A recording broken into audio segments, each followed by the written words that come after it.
He kōna ipurangi tēnei nā te reo irirangi o Aotearoa. Hi, it's Michael Wright here. I'm one of your hosts. Just a quick warning, this podcast contains a little bit of strong language. Drove in. The door is shut, as it always is. And when I came in, and I know exactly the date because it was the 29th of March, happened to be my birthday, and we'd been out for a celebration drink, as you do. First year without Jim. This is Maria Collins. She's describing a night from back in 1980. Maria is a widow. She's in her 80s now, but she still lives in the same house she did that night nearly 40 years ago. It's the Collins family home in the suburb of St Heliers in Auckland. It's comfortable but modest. Mid-century with views of the Waitemata Harbour. The front door enters onto the top story. The garage is on the lower level with the door opening onto the stairs. That was the door Maria came in back in 1980 and where we're standing right now. I thought, that's funny.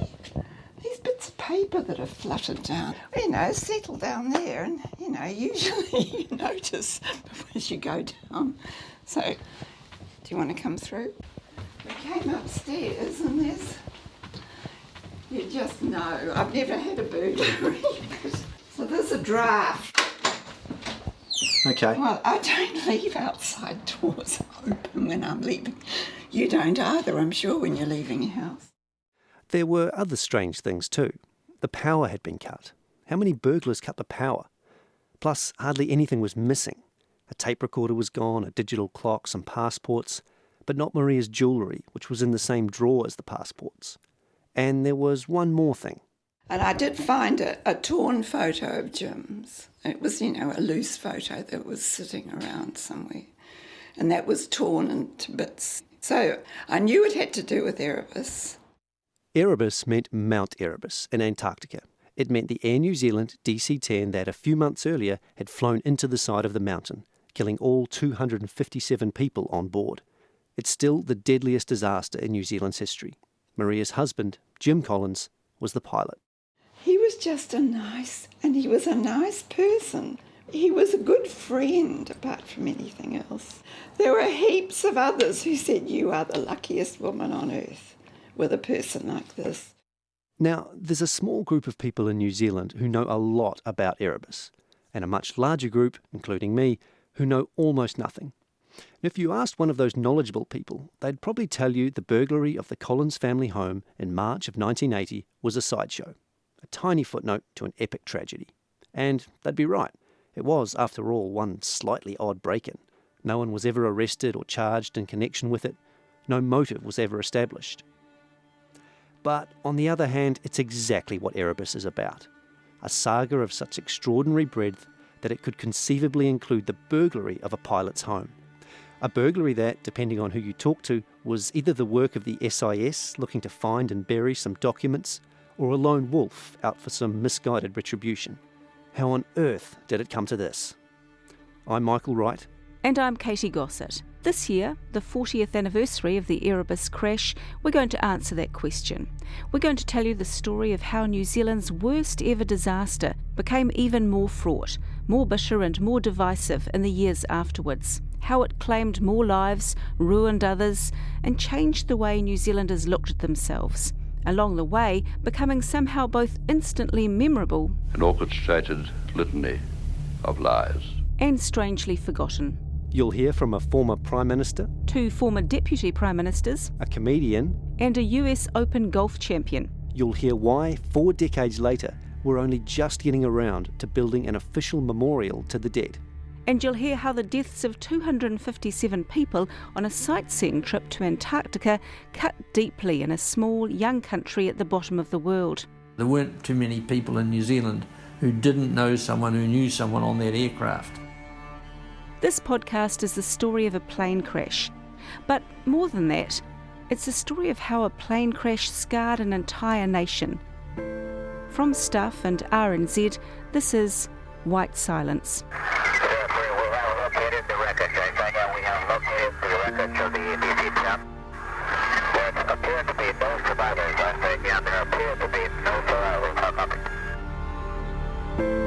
Don't jump to conclusions about conspiracies. It's too simple to jump to conclusions. Well, it is the greatest scandal in New Zealand's history. It's a monstrous disgrace. He said, I think we can let bygones be bygones, Maria, and I said, never. Episode 1. The Break-In.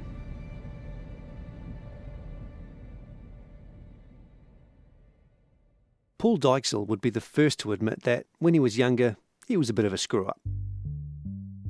I mean, I'd failed school cert, I went to Manurewa High, I was a fucking disaster, you know. I was hopeless. All I wanted to do was be an artist and play football. That was all I was interested in. Dykesell is the youngest in his family, 4 boys and a girl, the children of Dutch war refugees, devout Catholics who left their lives behind in search of something better. The most important things in the Dykesell household were family and hard work. After leaving school, the older sons, Paul's brothers, went into business. Paul did not follow suit. He got a job at an ad agency in the city and rode the bus in from South Auckland every morning. He always sat next to an older guy, mid-50s, carrying a briefcase. And every day, without fail, the older guy was reading a book. And one day he said to me, "You don't read?" And I went, "No."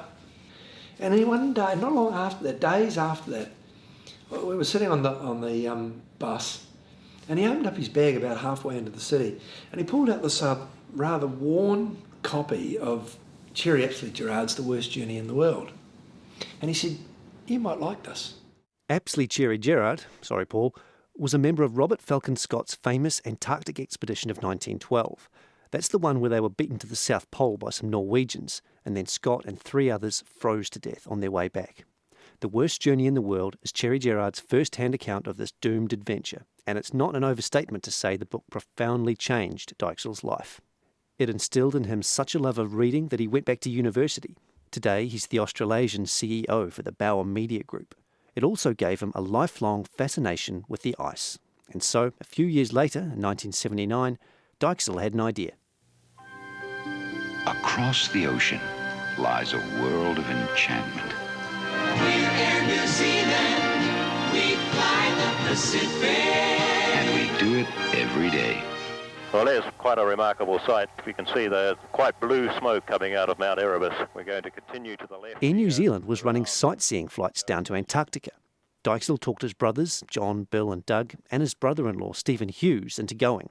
Their wives had just returned from a holiday in Australia. Here was something for the boys to do. And I suggested it. So we all bought tickets, and my brother Bill, he pulled out quite a way earlier. And then not long before, literally a week or so before, I had a horrendous accident playing football. And I completely destroyed my cruciate in my right knee. I went to hospital, and I was actually in hospital that night. David Nicholson's been a public servant for a long time. He's held senior positions in government departments and diplomatic posts in the Pacific. Back in 1979, though, he lived in Christchurch with his family and was finishing up a master's degree at Canterbury University. His sister Christine was 26 years old. She taught Standard 4 at Woolston Primary School, and she was working with her students on a special project. She was very interested in the Antarctic because she was developing a learning module with her class on Antarctica. And so in order to prepare for that, she attended university lectures and did a lot of research into the Antarctic and into environmental issues and all those sorts of things. And then while Christine had this project on the go, a friend of a friend came over from America to take one of Air New Zealand's scenic flights to Antarctica. That planted a seed. And Christine thought, this is a really great idea for the end of this module. I'll take the day off work, take leave, and I'll go and take pictures, and this is a good way that I can contribute firsthand to the class on what I'd seen. The Nicholson family was pretty close, and both Christine and David were still living at home. So in the days before the flight, there was a lot of talk around the dinner table about Christine's big trip. It was exciting, but kind of worrying too. I guess like all things going to such a remote place, people have anxieties around that, and of course you have the memories of her asking whether it'd be all right, and I always remember saying, oh, this is crazy, it's been done before, nothing can go wrong. And so you carry that forward, it's not a very pleasant thing to recall, but that's what happened.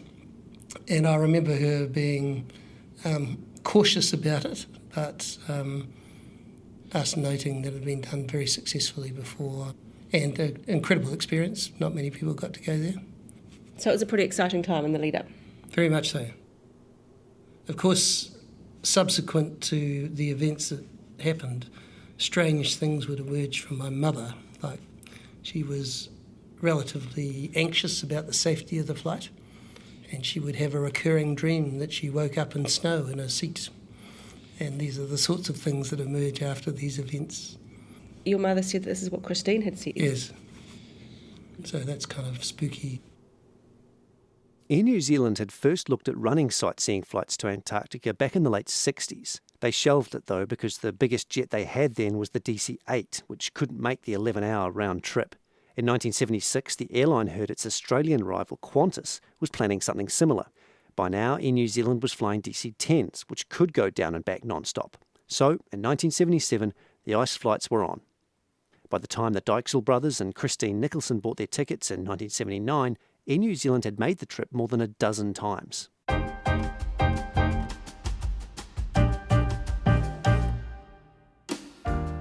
It was a huge party atmosphere from the moment everyone got on the flight. This is Ian Hambley, an ex-cop who became a flight attendant for Air New Zealand and later a cabin crew union rep. In 1977, he was working on one of the first Antarctic flights. As we got closer to Antarctica, there were bigger and bigger icebergs. I expected to see a lot of white. It's Antarctica, snow. But in actual fact, the colours were amazing. There were every possible hue of blue and green, the sun reflecting off the ice. It was beautiful. It was really stunning. We went round Erebus twice. We went off to look at Robert Falcon Scott's hut. We flew past that at 1,500 feet.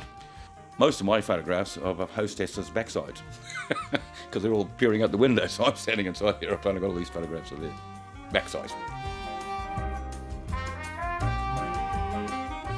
Air New Zealand's Antarctica flights were a remnant of the golden age of air travel, when men wore ties and stewardesses channeled movie star glamour. Tickets were well over $200, more than double the average Kiwi's weekly income in the late 70s.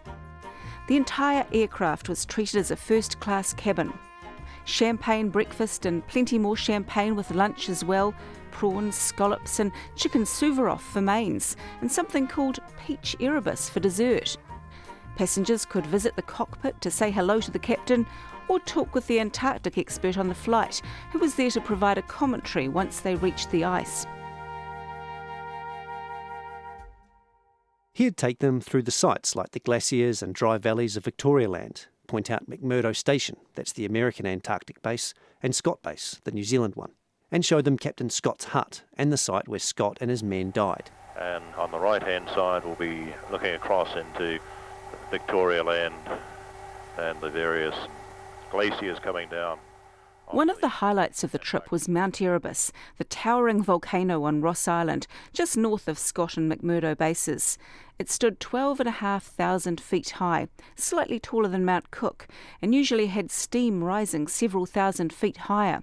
An in-flight brochure called it the Sentinel of McMurdo. Mount Erebus, which is now coming up very rapidly on the left-hand side, and you can see the plume of smoke coming from the active volcano. So we're going to get a very close view of this remarkable feature here way down on the snowy, cold wastes of Antarctica. Here we have this active volcano. This is Bob Thompson, who at the time was the head of the New Zealand government's Antarctic division.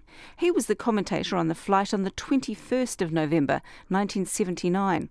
That was the flight before the crash, the last successful Air New Zealand flight to Antarctica. The only criticism I ever heard of the Antarctic flights... Ian Hambley again. So this is the bit from Christchurch to Auckland, where a new crew got on who hadn't been to Antarctica. These people are all in party mood and they're all probably half pissed on the way home, you know. And suddenly there's a new crew who are stone cold sober, they're all, you know, and it wasn't the same atmosphere for that last leg into Auckland. So that's the only criticism I ever heard from them. Every crew member I talked, they all wanted to go there. Air New Zealand ran the first two Antarctic flights in February 1977. After that, it settled into a routine of 4 flights every year in the early summer. In all, 14 flights were made, and Hambley was right. They were hugely popular among Air New Zealand staff. Most of the flights were commanded by the airline's most senior pilots. So when Captain Jim Collins put his name forward, he wasn't sure he'd get the gig. He was an experienced pilot, but he was nowhere near the top of the Air New Zealand hierarchy. Here's Maria Collins again, his wife, who you heard at the start. These trips were so highly sought after, and he'd wanted to do it, I think, the year before. But, you know, the more senior people got them. And so he reapplied, because he's a nobody, he's not a training captain, and he got the last one. So he was thrilled. Collins was rostered on to captain the last flight of the 1979 season on November the 28th, a Wednesday. There was a rumour going around Air New Zealand that it might be the last Antarctic flight ever. The oil crisis of the late 70s had pushed the price of jet fuel to almost $1 a gallon, and sightseeing flights to Antarctica weren't exactly core business. That morning, Wednesday the 28th, Jim Collins took a cab. He split the fare with his co-pilot, First Officer Greg Casson, who lived nearby. The last thing Maria said to Jim before he left was, "Don't forget the fish." The Antarctic DC10s always stopped to refuel in Christchurch, and a shop near the airport sold blue cod. Back then you couldn't get blue cod in Auckland. Air New Zealand flight TE 901 took off from Auckland Airport just after 8:15 in the morning. On board were 237 passengers and 20 crew. Sir Edmund Hillary was supposed to be on the flight as commentator, but he was away on a speaking tour of the US. His friend and fellow adventurer Peter Mulgrew took his place. The plane made its way down New Zealand and flew over the subantarctic Auckland Islands on its way to Antarctica. Breakfast was served, and the passengers watched 3 movies to set the mood. They would have caught their first sight of the continent sometime after midday. Maria Collins had got her daughters off to school and was having an otherwise normal day. Paul Dykesell was getting ready to go to hospital for his knee operation, and David Nicholson was doing labs at Canterbury University. Last contact was made at 2:30 in the region of the NAF McMurdo. At that stage, the aircraft was only about 30 or 40 miles north of the base. The aircraft was flying in good weather conditions. Visibility is about 40 kilometres. There's light cloud at about 3,000 or 4,000 feet. So really conditions were excellent down there. There certainly doesn't appear to be a weather problem. The first concern came just before 2 o'clock New Zealand time. That 2:30 you just heard is a little bit out. That was when the plane lost radio contact with air traffic control at the US base at McMurdo. This worried the Americans. The plane was only about 30 miles from the base when it vanished from the airwaves. A US Navy plane about 40 minutes behind made a brief search around McMurdo Station but saw no sign. 2 American helicopters and 2 C-130s went looking, but they turned up nothing as well. And he informed me that his search down there, he covered the area, but he said due to visibility, he said it was not the most complete search, and he'd recommend if you had the aircraft available to redo that area. Over. Nearly 100 miles away from McMurdo, Keith Woodford's day was about to change. And I remember walking into the hut and saying g'day to Gary, and his first comment back to me was, "Have you seen a DC-10 flying around?" Keith Woodford was one of several mountaineers working at Scott Base. That day he and a couple of others had been out doing survival training with some scientists. And I said, "No, there hasn't been any DC-10 flying over here. What's going on?" And his immediate response back was, "Oh, well, you guys are on standby because we've lost contact with the DC-10. Woodford and 2 other mountaineers, Daryl Thompson and Hugh Logan, were at Vander Station, a small research outpost about an hour's chopper ride northwest of Scott Base. With all available helicopters tied up in the search, the 3 men were stuck for the time being. While they waited, they talked about what might have happened. Initially, we pulled out some maps to have a look and try and work out where they were when the last radio contact had been. Was it possible that there'd been some electronics failures, radio failures, whatever, so that they'd lost all radio contact? And that was a bit hard to accept. So it was all very strange. By 4 o'clock, air traffic control at Auckland Airport were worried. By then, they should have heard from the plane that it was heading for home. It was due in Christchurch by 7 p.m, but had enough fuel to last until after 9. Airport staff alerted Air New Zealand. About 8 o'clock, the phone rang at the Collins home.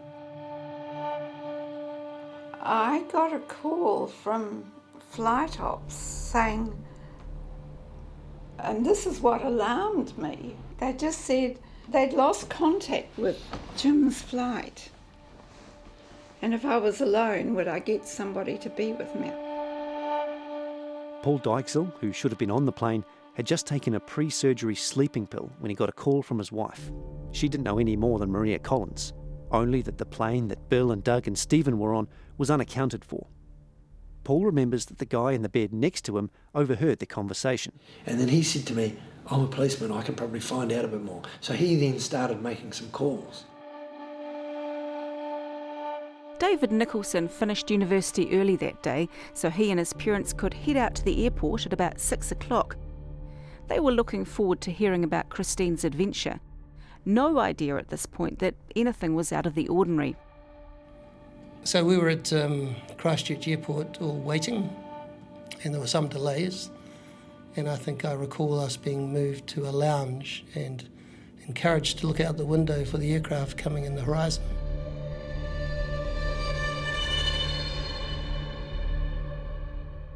What time would that have been?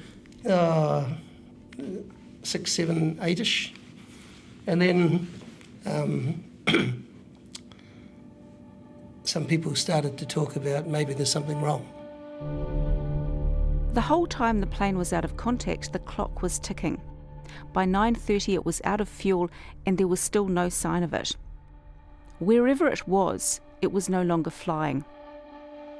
Around about 9 or 8-ish, 8:30, they said there must be something wrong because the plane would have run out of fuel by now. And therefore it won't be coming back. And we'll keep you informed. So go home.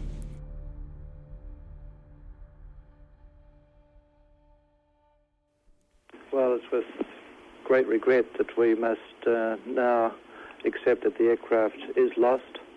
Fuel reserves were exhausted approximately half an hour ago, and the aircraft has to be down. We can only reiterate Mr. Davis's comments expressed earlier that there was still considerable hope. In hospital, Paul Dykesell's policeman neighbour had kept him up to date. When he heard the plane was down, Dykesell discharged himself and headed for the family home in Manarewa. Well, everyone was there. The whole family was there, and everyone was beyond distraught, as you can imagine. And not knowing was, no one knew for certain. So there was a lot of conversation about what potentially could have happened, and there was, I think, a lot of speculation about, look, if they've crashed at sea, it'll be all right, because they've got life rafts and all that sort of stuff. Everyone's grasping for hope. Across town at the Collins home, something similar was playing out. My parents came, because they lived round the corner, they came down. And then the room started to fill with people. And I heard on the television, in the 9 o'clock news or whatever it was, Air New Zealand is concerned about an aircraft. And I thought, but still, nothing more was said. They were just concerned. But the fact that it was now being broadcast, and my living room is filling up with neighbours and people who knew Jim, and I thought, this isn't real. Jim and Maria had 4 daughters, and the 2 eldest, 15-year-old Catherine and 14-year-old Elizabeth, were still awake. They thought their father had landed the plane on an iceberg, and he and his passengers were now floating around in the Antarctic waiting to be rescued. Their father, the captain, would have been the last to disembark, and, dressed in his short-sleeved pilot's summer uniform, would probably be the coldest. At Christchurch Airport, David Nicholson and other relatives still didn't really know what was going on. It was really, a pensive air, but nobody knowing what to do, really. Is there a problem? Isn't there a problem? Nobody could confirm it, but they said the odds were that there was, and that we should go home and wait for contact. And at Auckland Airport, friends and family of other people on board gathered, waiting for news. As they arrived, they were taken to a private room away from the media. I would say there'd probably be about 30 or 40 relatives and friends of people on board Flight 901.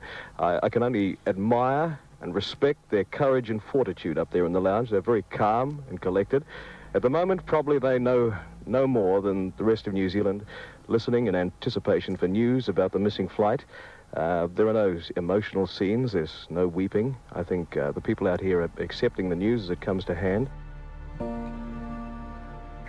Max Center, stay where you are, search that area completely. I will launch 2 helos to accompany you into search. Roger, Gosset is relayed that there has been a black spot spotted on Bang Ridge, over. We have located the wreckage. Right now we have located the wreckage of the DC10. There appear to be no survivors. I say, yeah, there appear to be no survivors.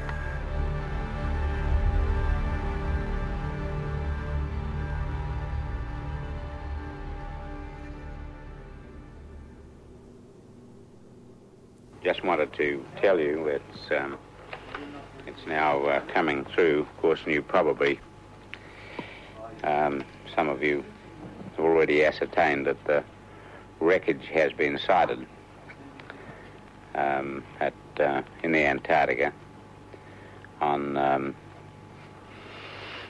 a location which indicates Mount Erebus.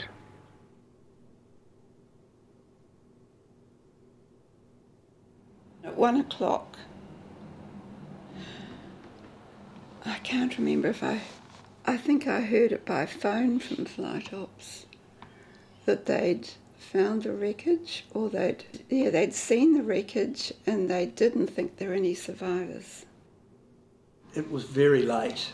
I'm thinking sort of 12 o'clock, 1 o'clock, we had been informed. And then everyone kind of went home, went to bed, I think. So what we did was we went home, and I remember I joined my parents on their bed, and we lay there listening to the radio. And I don't know what time, but I imagine it was about 3 a.m. in the morning, her name was read out as being one of the dead on the radio. The time is 7 o'clock.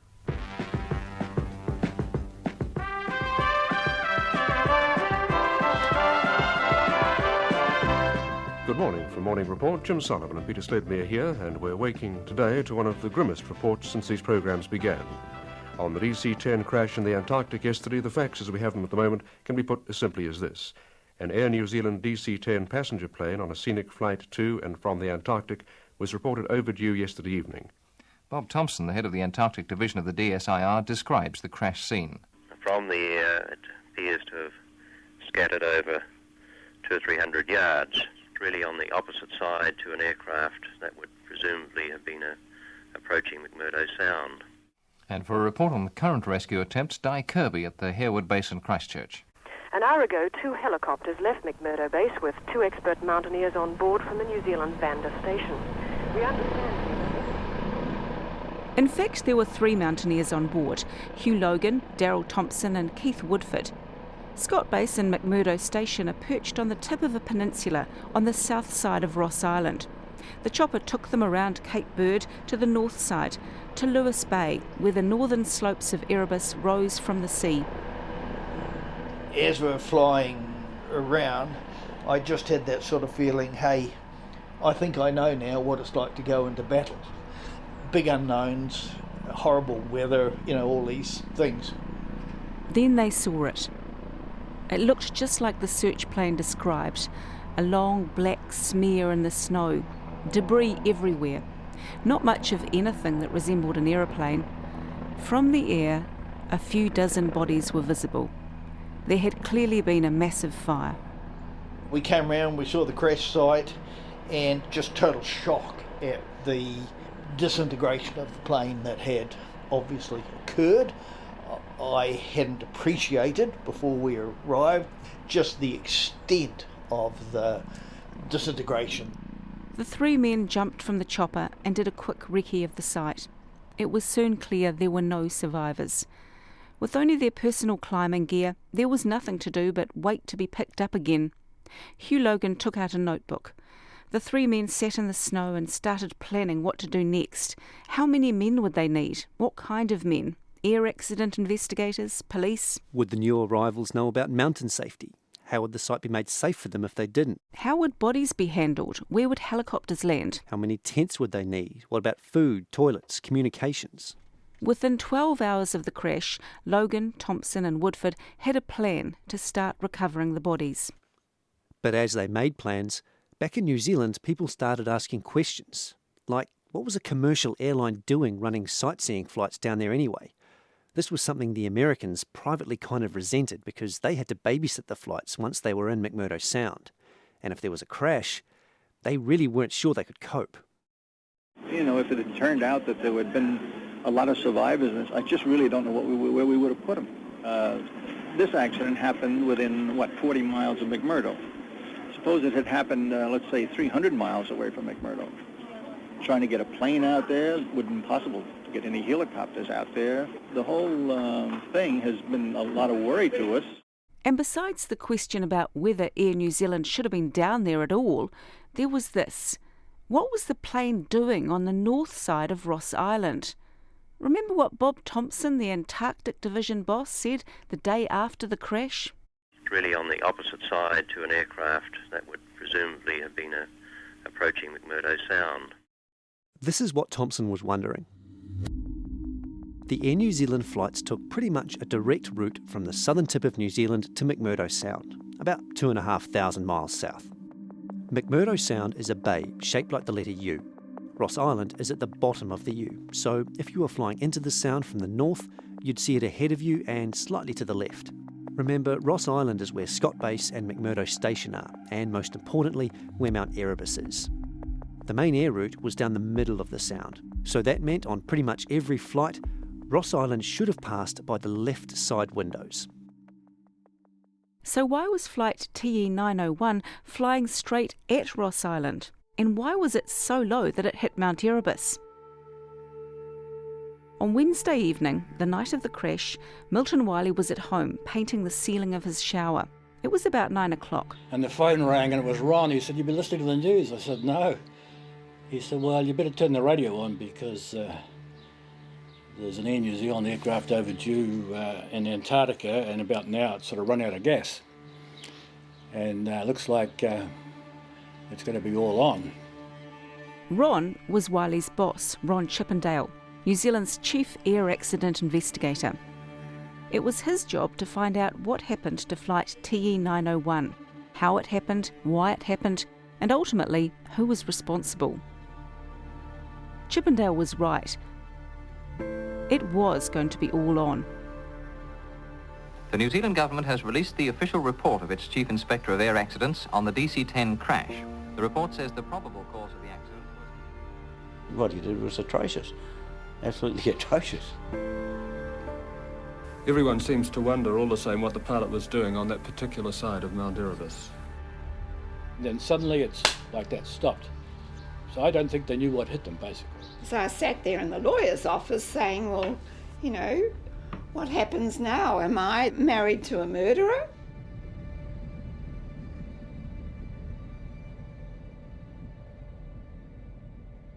That's next time on White Silence.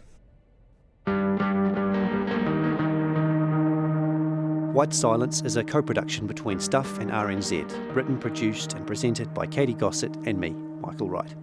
Our executive producers are Tim Watkin and Justin Gregory for RNZ, and for Stuff, Carol Hirschfeld, Keith Lynch, John Hardevelt, Kamala Heyman and Adam Dudding also helped produce this podcast.